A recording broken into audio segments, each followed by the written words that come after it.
Friends, कैसे हैं आप सब। मैं आशा करती हूँ आप सब बहुत अच्छे होंगे, अपना और अपनों का बहुत अच्छे से ख्याल रख रहे होंगे। व्लॉग अब्रॉड चैनल पर आप सभी का स्वागत है। थंबनेल पर आप सभी ने देख ही लिया होगा कि आज हम किस टॉपिक पर ये वीडियो बना रहे हैं। तो इसमें है कि how to rent a flat in Dubai या शारजा। वैसे देखा जाए ना तो जो भी रूल्स होते हैं वो Dubai, Sharjah, Abu Dhabi, Ajman, ये सारे एमिरेट्स में नियर अबाउट सेम ही होते हैं। जैसे किसी एमिरेट में अगर 3% देवा चार्ज या जो भी है वो लगता है, तो किसी एमिरेट्स में 2%। तो बस इतना ही डिफरेंस है, बाकी सारी चीज़ें सेम ही हैं। तो अगर आप इंडिया से या दुनिया की किसी भी कंट्री से दुबई मूव होना चाह रहे हैं तो आपको सबसे पहले एक फ्लैट लेना होगा। तो फ्लैट आप कैसे ढूंढेंगे? यहाँ पे कुछ वेबसाइट्स हैं जैसे बेयूथ, डुबीजेल और प्रॉपर्टी फाइंडर। इन तीनों वेबसाइट के लिंक मैं डिस्क्रिप्शन बॉक्स में भी दे दूंगी, तो आप लोगों को आसानी से हो जाएगी वो वेबसाइट्स ढूंढने में, और आप इंडिया या किसी भी कंट्री में रहकर फ्लैट के रेट आइडिया ले सकते हैं, लोकेलिटी का आइडिया ले सकते हैं। तो it will be helpful for you. तो स्टार्ट करते हैं। आपको अगर रेंट करना है दुबई में या शारजा में कहीं पे भी फ्लैट, तो उसकी सबसे पहले रिक्वायरमेंट क्या है? रिक्वायरमेंट है चेक्स। आप यहाँ पे कैश पेमेंट, मैंने अभी तक मेरा जितना एक्सपीरियंस है मैंने किसी को भी कैश पेमेंट देते हुए नहीं देखा है। चेक्स में ही आपको पेमेंट करनी होती है। तो इस चेक देने के लिए आपके पास आपका बैंक अकाउंट होना चाहिए। बैंक अकाउंट होने के लिए आपके पास valid visa, valid passport, of course Emirates ID और एक जॉब होनी चाहिए। तो ये रिक्वायरमेंट है। तो जो भी लोग दुबई आकर फ्लैट रेंट करना चाहते हैं, सबसे पहले आप आइए, अपना जॉब ज्वाइन कर लीजिए, आप अपना बैंक अकाउंट खोल लीजिए, आपको चेकबुक मिल जाएगी, then you can rent a flat. फिर मेनली यहाँ पर जो रेंट पे मिलते हैं ना फ्लैट्स, वो 12 मंथ के कॉन्ट्रैक्ट पे मिलते हैं। कहीं कहीं मैंने रिसेंटली ये कोविड सिचुएशन की वजह से मैंने कहीं कहीं देखा है कि 15 मंथ का भी आजकल कॉन्ट्रैक्ट हो रहा है। पर जो बेसिकली प्रिवेलिंग है, मैं उस मुद्दे पर बात कर रही हूँ। तो 12 मंथ का जो कॉन्ट्रैक्ट होता है उस पर हम बात कर रहे हैं। तो 12 मंथ का कॉन्ट्रैक्ट होता है। तो इसमें ना आप लोगों को या तो 4 चेक्स होते हैं या 6 चेक्स होते हैं, ठीक है। तो वो क्या होता है, जैसे आपने एक फ्लैट रेंट किया, उसका रेंट है से 32,000 दिरहम ईयरली, उसको आप 4 चेक्स में या 6 चेक्स में डिवाइड करके वो अमाउंट का चेक बनाते हैं। फिर इसमें आप सबसे पहले ये ट्राई कीजिए कि आप डायरेक्ट ओनर से फ्लैट लेने की कोशिश अगर आप करेंगे ना, तो उस केस में आपको कमीशन नहीं देना पड़ेगा। तो कैसे आप डायरेक्ट ओनर को कांटेक्ट कर सकते हैं? बिल्डिंग्स पे किसी हर बिल्डिंग पे नहीं बोल रही हूँ, किसी बिल्डिंग पर कांटेक्ट नंबर दिए होते हैं, आप उन पे कांटेक्ट कीजिए। या जैसे जो बड़े बड़े डेवलपर्स हैं, जैसे टाइगर प्रॉपर्टीज हो गया, अजीजी हो गया, सोबा हो गया, इनको आप अगर डायरेक्ट कांटेक्ट करेंगे तो भी आपको फ्लैट में कमीशन नहीं देना पड़ेगा। फिर है इसमें आपको सिक्योरिटी डिपॉजिट, हर किसी जो भी आप फ्लैट रेंट करना चाह रहे हैं ना, उसका 5% आपको सिक्योरिटी डिपॉजिट देना पड़ता है। तो अगर आप स्टूडियो लेना चाह रहे हैं तो स्टूडियो के रेंट कम होते हैं, लाइक आपको 20,000 25,000 में मिल जाएगा, तो उसका 5% आपको सिक्योरिटी डिपॉजिट देना पड़ेगा। या कहीं आपको जब अपनी वाइफ के लिए वीज़ा भी लगाना है, तभी भी आपके पास आपका मैरिज सर्टिफिकेट होना चाहिए इंग्लिश में, और उसका अटेस्टेशन भी होना चाहिए। और यही काम आएगा आपके होम, लाइक जो घर आप रेंट करना चाह रहे हैं अपार्टमेंट, उसके लिए भी। मेरा पर्सनल एक्सपीरियंस है कि हमने जो भी फ्लैट रेंट किया है उसके लिए लैंडलॉर्ड्स जो हैं वो ज़रूर आपसे आपका मैरिज सर्टिफिकेट मांगते ही हैं। तो ये बात भी ज़रूर ध्यान में रखिएगा कि आपको अगर आपकी फैमिली को यहाँ लेकर आना है तो आपका मैरिज सर्टिफिकेट होना बहुत ज़्यादा ज़रूरी है।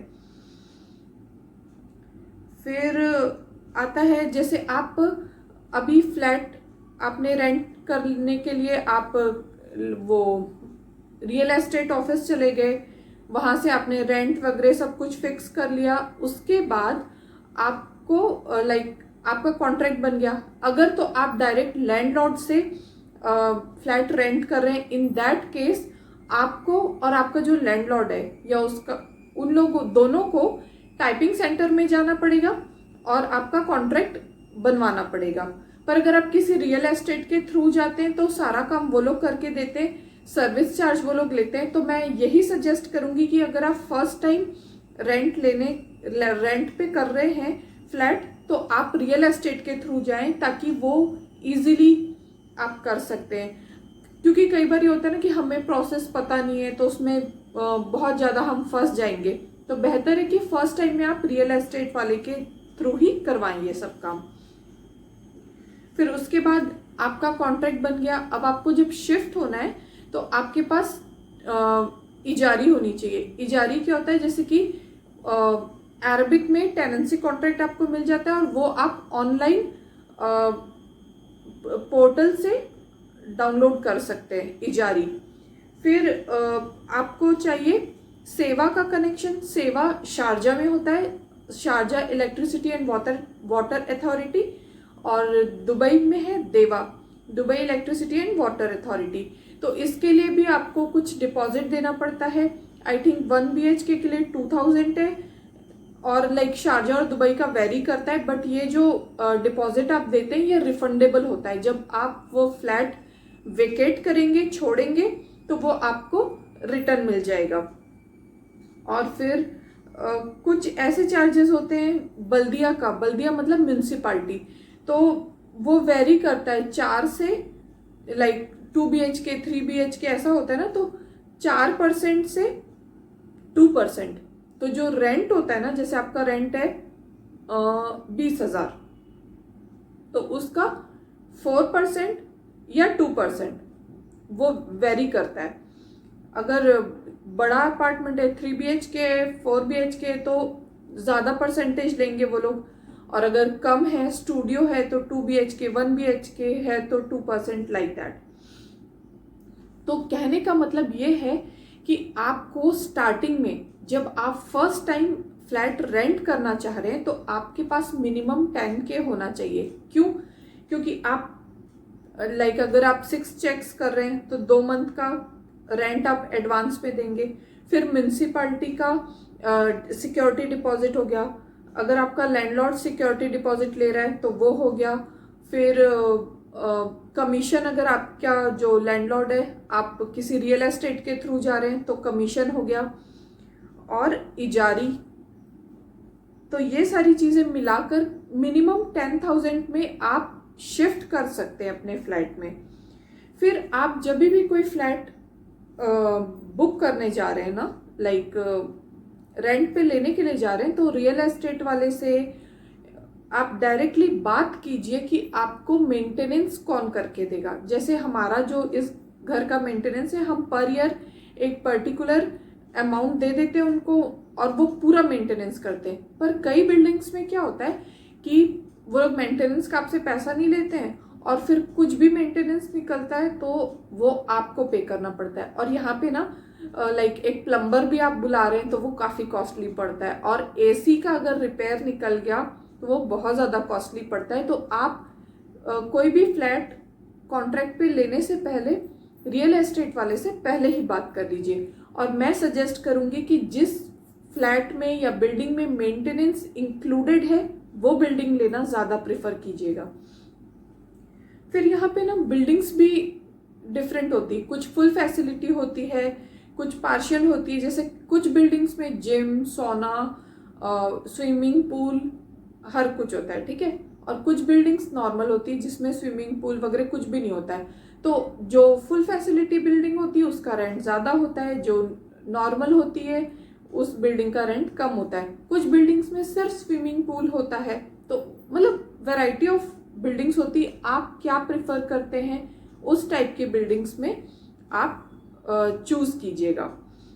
फिर आप कई बार क्या होता है, हम लोग ये सोचते हैं अच्छा अपन रियल एस्टेट के ऑफिस में आए हैं तो नेगोशिएशन तो नहीं चलेगा। ऐसा नहीं है, हम इंडियन है तो आगे जो बैठा है ना वो भी हमारा इंडियन भाई या पाकिस्तानी भाई बहन कोई भी हो सकता है, ठीक है। तो एक बार चांस जरूर लेना चाहिए थोड़ा सा बार्गेन करने का, तो कई बार कोई अच्छी डील भी मिल जाती है। फिर एक और इम्पॉर्टेंट पॉइंट है कि आप जो बिल्डिंग रेंट पर ले रहे हैं उसमें पार्किंग इंक्लूडेड है, लाइक रेंट में पार्किंग इंक्लूडेड है या पार्किंग आपको अलग से देनी है। कई जैसे मेनली शारजा में कई जगह ऐसी है जहाँ पे बिल्डिंग्स में पार्किंग है ही नहीं, तो मैं आपको सजेस्ट करूँगी कि आप जो भी बिल्डिंग लें, जो भी फ्लैट लें, देखें कि उस बिल्डिंग में पार्किंग है या नहीं, क्योंकि कई बार बाहर खड़ा करना गाड़ी रिस्क हो जाता है, चोरी वगैरह कुछ भी नहीं होती। सेफ्टी के मामले में यूएई जितना मेरा एक्सपीरियंस है, मैं तो 100 आउट ऑफ 100 नंबर दूंगी, ठीक है। पर रिस्क किस चीज़ का होता है, कोई दूसरी गाड़ी गई, आपकी गाड़ी को स्क्रैच आ गया, कुछ हो गया, और सबसे मेन गंदी भी बहुत होती है बाहर गाड़ी खड़ी करने से, तो बेहतर है कि आप पार्किंग भी लें साथ में। फिर ये हो गया। फिर आपको जब आप कॉन्ट्रैक्ट करना चाह रहे हैं, आप एक फ्लैट रेंट पर लेना चाह रहे हैं, तो आपके कौन कौन से डॉक्यूमेंट्स रिक्वायर्ड हैं, तो वो मैं आपको बताती हूँ। आपको आपका वैलिड वीज़ा होना चाहिए, वैलिड पासपोर्ट होना चाहिए, एमिरेट्स आईडी होना चाहिए, मैरिज सर्टिफिकेट होना चाहिए अगर आप अपनी वाइफ को भी साथ में ले रहे हैं। अगर आप अकेले रहना चाहते हैं तो फिर तो मैरिज सर्टिफिकेट की ज़रूरत नहीं है। This are must required documents. और जो चेक्स आपको देने हैं तो वो लोग चेक्स क्या करते हैं आपसे, जैसे आपने 6 चेक की बात की ना, तो सारे 6 चेक्स आपसे वो लोग कॉन्ट्रैक्ट वाले दिन ही ले लेते हैं। तो मेक श्योर कि आप उन चेक्स की फोटोकॉपी ले लें, उसकी रिसीट ले लें। वैसे यहाँ पे ईमानदारी भी बहुत है, ऐसा कभी कोई प्रॉब्लम आता नहीं है, बट अपनी सेफ्टी के लिए आप खुद को ऐसा करना चाहिए। तो ये पॉइंट हो गया। आप जो फ्लैट का सिक्योरिटी डिपॉजिट देते हैं ना वो भी रिफंडेबल होता है। तो जो रियल एस्टेट ओनर है या लैंडलॉर्ड है वो आकर देखते हैं आपका फ्लैट, अगर आपने सही तरीके से मेंटेन करके रखा है तो ऑब्वियसली वो आपका पूरा पैसा वापस कर देते हैं, या पेंट करा कर देने को बोलते हैं तो आप उनको बोल देते हैं कि डिपॉजिट में से आप कट कर लो और पेंट हम नहीं करा के देंगे, लाइक दैट। तो डिपेंड करता है। और जो कनेक्शन चार्जेस होते हैं ना, जैसे देवा का कनेक्शन आप ले रहे हैं, सेवा का कनेक्शन ले रहे हैं, तो जो कनेक्शन करने का चार्ज होता है वो रिफंडेबल नहीं होता है, लेकिन देवा सेवा में आपने जो सिक्योरिटी डिपॉजिट दिया है वो रिफंडेबल होता है। तो you are welcome in UAE. मैं आशा करती हूँ कि मेरा आज का वीडियो भी आप लोगों को ज़रूर पसंद आएगा। अगर पसंद आता है तो प्लीज़ वीडियो को लाइक कीजिएगा, चैनल को सब्सक्राइब कीजिएगा और अपने फ्रेंड्स एंड फैमिली के साथ ज़रूर शेयर कीजिएगा। मैं मिलती हूँ आप सभी से अपने नेक्स्ट व्लॉग में। Till then, keep shining, keep smiling. Maasalaama.